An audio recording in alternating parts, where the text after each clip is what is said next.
While sailing into the entrance of Halifax Harbor, we passed a little island on the starboard side of our ship called Hangman's Island. Hangman's Island has a rather menacing name, but for a very good reason. When the British Navy was here back in the day, and there was reason to hang people, this is where they hang them, from this lighthouse on this island. And they left the bodies to rot there, so that incoming sailors on other British ships could see what happens if they didn't toe the line.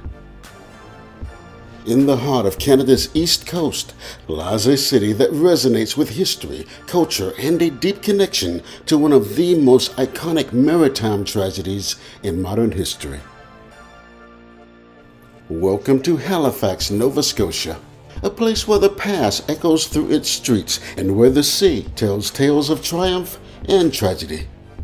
Halifax Harbor bears the weight of two haunting chapters in history that are woven into the fabric of this city's identity.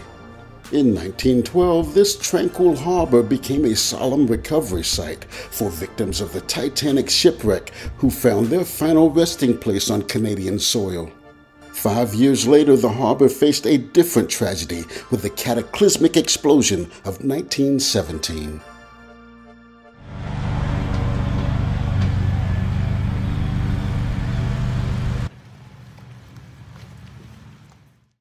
Halifax played a very grim role in the aftermath of the great tragedy of the Titanic shipwreck.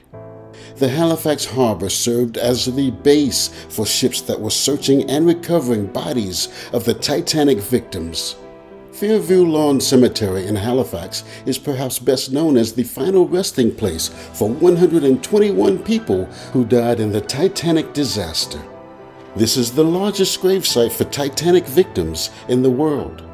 1,500 people lost their lives on April 15, 1912, when the biggest liner of its time, the unsinkable ship, struck an iceberg on the North Atlantic and sank within 3 hours. While 700 people survived the disaster, more than twice as many people perished. Most of the 1,500 who lost their lives aboard the ill-fated ship were buried at sea. For 121 people who were recovered from the ocean, this is where their story ended. This is the resting place of 121 of the 150 that were returned to Halifax and laid to rest here in Fairview Lawn Cemetery. And I'll bring to your attention the shape of this particular portion of it. This is where those from the Titanic are laid to rest. You'll notice that this is in the shape of the bow or the hull of the Titanic.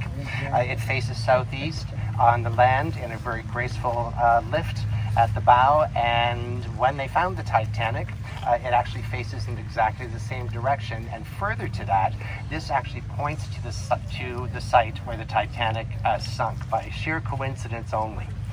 So the White Star ship. Each one of these headstones tells the story of a life that was lost in the icy depths of the Atlantic Ocean in 1912.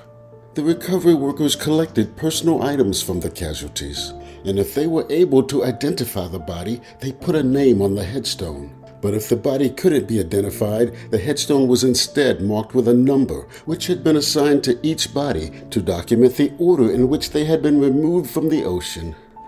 All of the headstones bear one thing in common. The day of death is April 15, 1912, because that is the date of the sinking, and it is presumed they all died that day. As the bodies were brought into Halifax Harbor, they were taken to funeral homes and laid out on the ice sheet at the Mayflower Curling Club ice hockey rink. There are very few photos from that time of caskets being offloaded at the dockyard because photographs were forbidden. The company that owned the Titanic, White Star, had seen to it that photographs of the caskets were forbidden on the grounds of not turning the tragedy into a circus.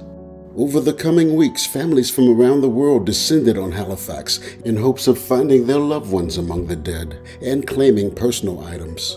While Halifax was the scene of many funerals for individuals who died on the Titanic, there was no memorial service as well attended as the public funeral for the unknown child. The whole city of Halifax mourned for the infant, whose tiny body was found floating without a life jacket 5 days after the Titanic hit the iceberg. The rescuers who brought the body ashore were so moved, they chipped in and paid for the tombstone memorial themselves. The child was later identified as 19-month-old Sidney Leslie Goodwin. With him were his mother, father, and 5 older brothers and sisters. They all died on their way to a new life in Niagara Falls, New York. But perhaps the most recognized headstone out here in recent years is the headstone of J. Dawson.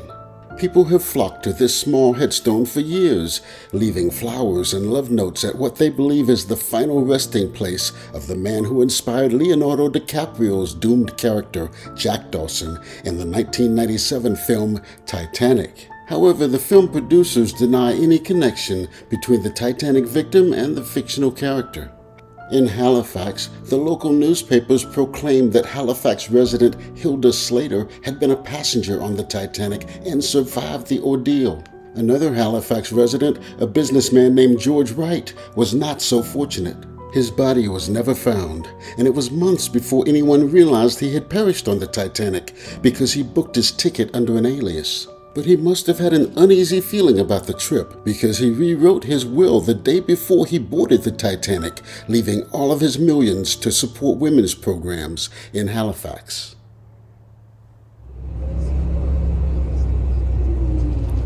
When George Wright died on the Titanic, his incredible gift created the local Council of Women Halifax, and his former home is still used as the organization's main office. The house for many years has been used as a meeting place for community groups and special events for women in the city.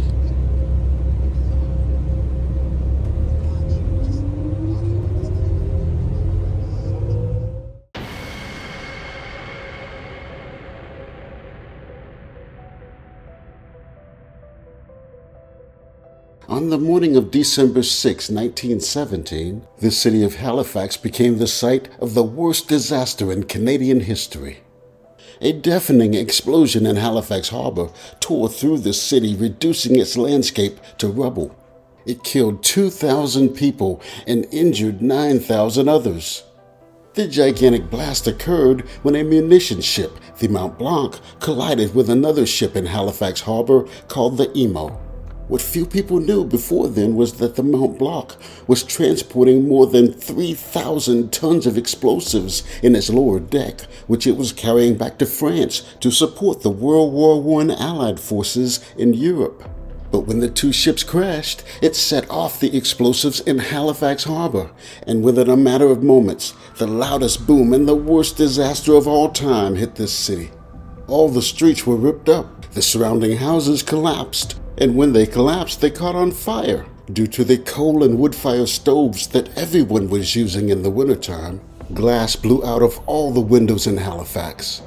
Flying glass was the main killer. People lost their eyes, their limbs. The injuries were horrific. The survivors could hear the cries of people trapped beneath burning ruins, and on the streets they stepped over mangled bodies. 500 of the dead were children. The blast was so strong that the steel anchor of the Mont Blanc was thrown across the whole peninsula of Halifax, 2.5 miles away. They made a monument to mark the place it landed. The clock at Town Hall has become another monument to the great explosion. It was knocked out by the blast, forever stuck at 9:04 a.m., and the folks here have left it that way, frozen in time for more than 100 years, rather than have it repaired or replaced. Before the big explosion, many people were standing on the shore, watching the spectacle of flames shoot from the Mont Blanc when sparks began to fly following the crash. A massive tsunami wave caused by the blast came up on both sides of the shore and washed away many people who were never seen again. Then, if things couldn't get any worse, it started to snow, and it kept snowing. Before they knew it, Halifax was hit with the worst snowstorm of the decade, and it couldn't have come at a worse time. The bodies and all the destruction would soon be covered with snow. It was starting to seem hopeless until the people of Boston stepped up to the plate and played a pivotal role in the relief effort. Within hours, Boston filled 2 trains with supplies and sent them north. Doctors, nurses, and other rescue workers followed, and they stayed until Halifax was back on its feet. To this day, the two cities have a special relationship, which revolves around a 100-year-old tradition of Halifax providing a Christmas tree each year to the city of Boston as a gesture of appreciation for Boston coming to the rescue when the chips were down. We're going to take shelter. They didn't take time to form the port, so nobody knew what was going to happen. It was 9 o'clock in the morning when this started. The explosion happened at 9:04. People were walking to work. Kids were going to school. People were rushing down to the harbor because they saw this flames with different colors. They had no idea. In a matter of moments, the largest explosion of our time ripped through this city, devastating it. I think I said earlier, only 60,000 people lived here. 9,000 were injured. 2,000 people lost their lives. And most of it was down in the north end of the city because that's where the shipbuilding was, the military. So they lived in this place that was called the Richmond Yard area. That whole neighborhood was devastated. The houses collapsed. They were heating their homes with wood and coal fire. The fire started. People were lying on the streets. They said the people that were there and in the pictures, limbs were over here, the body was over here, glass was in people's eyes. It was terrible. So as the people in Halifax and the politicians were saying, what are we going to do? They felt snow coming in the air. It was December 6th. In a matter of a couple of hours, the whole ground was covered with the worst snowstorm they registered of the decade. They couldn't even see what was going on. They were in the worst mess possible. But Boston, Massachusetts, they said, we know exactly what to do. We're loading up a train. We're heading to Halifax. We're taking doctors, medical personnel, supplies, food, and we are staying in Halifax until we help them get back on their feet. They set up tents and everything in the commons over that way that will be going by the bus, and they stayed for months until they helped Halifax get back on their feet. We are so thankful to Boston.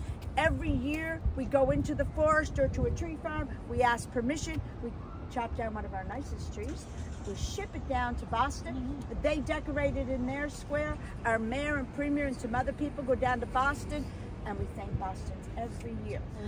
But after so much talk of death and destruction, we looked forward to spending the afternoon among all the beautiful plant life in Halifax public gardens.